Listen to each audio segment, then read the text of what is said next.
welcome to another episode of Part of the Narrative. It's a heart. If you're wondering what that's been, it's a heart, but I get lazy in the middle, so Part of the Narrative. It's me, your girl Mara, the marvelous, the magnificent, the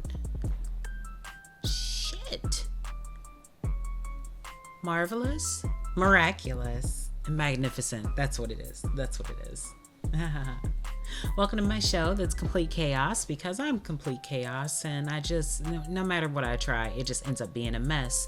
So I don't really have time to keep playing around and judging myself and stuff. So we're just gonna keep going and I'll get better as we go. How about that? Welcome to my show. Welcome back to those who have caught my other videos. I very much appreciate it. It is still Christmas. Oh, I didn't turn on my lights stuff. Oh, okay. I'm gonna turn it on. Okay. Oh, I'm not done. Oh, my light died. It's been charged for hellas. It's my my wand. Okay, well, whatever. We're just gonna keep going because I don't have time to keep stopping like this. We're gonna keep moving, keep it going. So, since it's still Christmas, we are going to be watching a Christmas theme. Whatever. Let's see. So this is the animated history of Christmas. We enjoyed some light videos, some Christmas light videos, and I was that was really intense for the one video. But now let's kind of lull it down. Let's get into some history. Let's learn some shit, y'all. Okay, transition. Bam, looky there, your girl is getting it. All right. Thank you to all of these nice people for supporting the channel on Patreon. If you'd like to join them and also get a free Sweeney enamel pin, you can do so at patreon.com/Sweeney. My goodness. This episode is supported by Captions. Audible.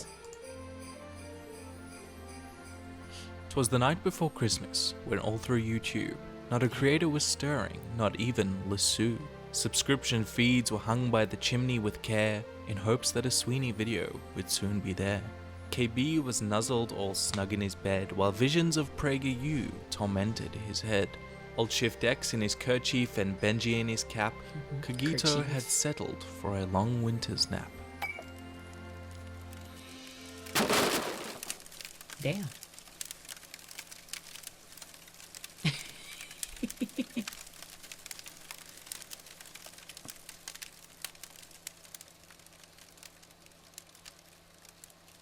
Let's talk about Christmas. Where does Christmas come from? That's obvious, you type in the comments section. Christmas is about le baby Jesus. Case closed. Well, cozy on up to the fire, get your mulled wine or eggnog, put away a Christmas carol, and instead, let's break out.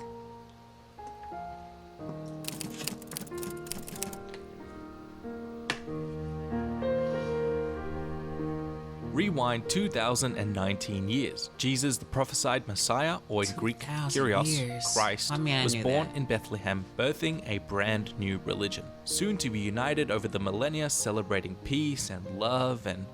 Just kidding, they split into a million different branches. Christmas comes from Christ, Mass. Mass coming from the Latin phrase given at the end of the church ceremony, ite misse est. The first recorded Christmas was in Rome in 336, but in the East they probably celebrated it as well. Religion so often is used as a tool, and the Romans recognized its potential to unify their empire more cohesively. They had centuries of practice by this point after all, incorporating Etruscan, Greek, Celtic and Germanic gods into their own pantheon, copying their neighbor's homework, editing it slightly so the teacher doesn't catch them cheating. But Rome had to do a lot of PR to make the new custom acceptable around the empire, especially when Christianity was made the state religion. It's all in how you sell it. First problem.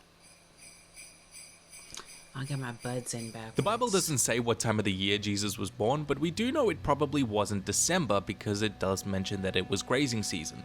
December was a Roman idea. Throughout Europe, ancient cultures had developed similar customs and religions based on the seasons. Nature was what all pre-Christian civilizations had in common. Who knows how the universe works after all? But I'll be damned if we don't pray for summer to come back during the winter festival unless anyone else has any better ideas. The same goes for the Romans. The god of agriculture, wealth, harvest, and fatherhood, Saturn, was venerated in a large Roman festival during the winter solstice, the height of winter, when the days were short, snow covered the land, and the ground was dead. Saturnalia was Rome's biggest festival, leading up to December 25th, and a new year, new summer, and new harvest was on its way. Christmas was moved to December 25th to coincide with and then replace the Saturnalia. Non-Christians did grumble and complain, but when eating, drinking, and partying stayed the same, who cares which god it was honoring, so long as the custom remained, until they encountered problem number 2. That sounds about right. When the heathens of the north became Christians, they brought their own winter festivals with them. By far the biggest was Yuletide, celebrating the wild hunt of Odin to bring forth a new year and good fortune. They drank copious amounts of alcohol during these festivities, like wine and cider, boiled and spiced, served hot to keep them warm during the winter months. And by golly, if that doesn't sound familiar. Yuletide and Saturnalia left their mark all over Christmas like magical pixie dust. A Christmas tree was an evergreen, considered magical because it never lost its leaves in winter. Pagans brought these trees into their homes, a little piece of summer to remind them of warmer weather, who adorned their trees with candles for light and apples to represent the Garden of Eden. Candles soon gave way to the miracle of electricity, and that's why we put smelly apples and on trees. were replaced by shiny glass baubles. What about the wreath on the door? A symbol of the Roman emperor, of course. Even mistletoe, a symbol of fertility, was hung on the doors of the Romans during the Saturnalia. Its berries were thought to give off aromas and encourage some PG-13 fun time. But don't worry kids, nowadays a simple kiss will do. Just make sure you wear your paper crown from your Christmas cracker to mimic true Roman authenticity. These pagan rituals blended with Christian ones over time. The top of the tree was decorated with the Star of Bethlehem, which guided the 3 Magi to the baby Jesus, or the angel Gabriel who appeared to Mary. Pop your presents under the tree, carefully labeled, ready to be opened after dinner on Christmas Eve. Christmas morning is for church, after all. Until, of course, the churches started holding later services on Sunday, allowing the citizens some well-earned rest from the previous day's festivities, and plenty of time to open gifts on Christmas morning instead. Which leads us to problem number 3. Gift-giving figures have been associated with winter festivals since ancient times. The Christian origin of this practice comes from the story of the 3 Magi, also called the 3 Wise Men, who brought the infant Jesus gold, frankincense, and myrrh, and so was the custom for early Christians. Christendom also venerated a certain Saint Nicholas. One story tells of a poor family who left their wash stockings by the fireplace to dry, in which Saint Nick left them each a lump of gold. But the story doesn't end there. In Britain, a jolly green-clad gift-giver of English folklore visited peasants in the winter, bringing them gifts like toys and sweets for the children, and wine and food for the adults, nicknamed Father Christmas. In Germany it was Odin, with his long white beard during Yuletide. In Finland, Joulupukki, pulled along by flying goats. It is here we also have the origin of elves, especially the Tomten, who helped farmers and peasants in winter with chores in the middle of the night. In Lower Germany and Austria, Kris Kringle, literally Christ Child, a gift giver rooted in Germanic and Slavic mythology. In the Low Countries, Western Germany and Switzerland, Saint Nicholas became Sinterklaas, a red-clad bishop who rode into town on a horse. Cool. Far off in the coldest of cold, frozen wasteland, the gift bringer in Russia and Ukraine was Ded Moroz, Grandfather Frost, the Slavic pagan wizard of winter who slowly morphed into a Christmas character. These ancient European pagan gift givers would become blended and mashed with the aforementioned Saint Nicholas, cutting off some of the nasty bits and replacing them with a child-friendly, jolly exterior. I was wondering about the horns, most but famous Christmas honestly, I kind of want the history. horns back. We will never know for sure though, as children's literature ensured that Santa lived in the North Pole, where no child running away from home could possibly find him. Just leave him a glass of milk and cookies, or a carrot for his horse, or, in Australia, a nice pint of ice-cold beer. Hey, Sleep well, children, and celebrate the way humans have for centuries. What's that? Having trouble sleeping, you say? Too excited to open your presents? why not fall asleep to the sound of one of my absolute favorite audiobooks, The Terror by Dan Simmons, a historical fiction story based on the mysterious disappearance of Sir John Franklin's 1845 special challenge to new members. Be quiet. And fitness titles to NEE. Okay, y'all. That's the end of the video. Origin of the holiday. If you like it, let me know. I'd like to make videos like this in future. Alright guys, see you. Wow. That was quick. I wanted something quick. I told y'all I'm trying to make quicker videos so y'all don't have to sit through like 15 minutes of me like staring at a screen. But yeah.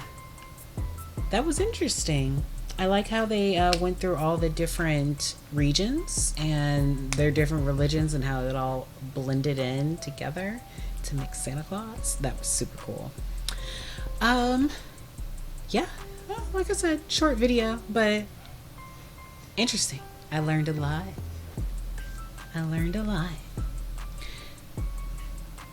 Thanks for joining me.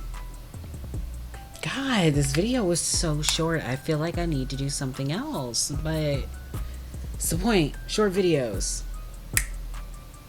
Thanks for joining me.